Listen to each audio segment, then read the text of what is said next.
श्रावगे आणि आपण पाहत आहात लाईव्ह जनसत्ता।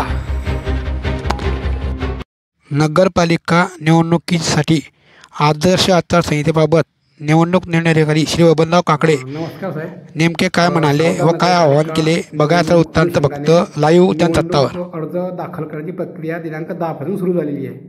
तर आज पावतो आपल्याकडे किती नामांकन अर्ज दाखल झालेले आहे त्याबद्दल काय माहिती सांगा।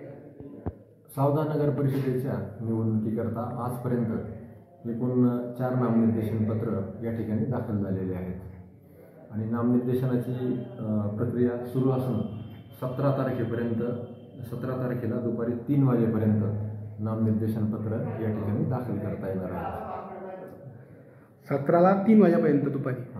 बरं, आपण हे छाननी आजच म्हणजे कंप्लीट करून घेताय का छाननीच्या दिवशी वेगळी काय प्रक्रिया होणार आहे?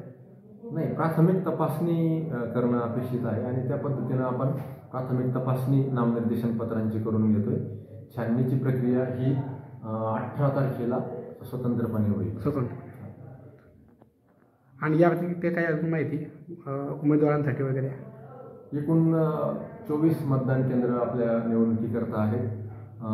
ज्या उमेदवारांनी अर्ज दाखल केला आहे त्यांनी दैनंदिन खर्च जो आहे त्याचा हिशेब ठेवायचा आहे आणि निवडणुकीचा निकाल लागल्यानंतर 30 दिवसांच्या मुदतीमध्ये प्रतिज्ञापत्रासह तो दाखल करायचा आहे। त्याचबरोबर सर्वांनी या आदर्श आचारसंहितेचं पालन जे आहे ते करणं आवश्यक आहे असं या ठिकाणी मी आवाहन करतो।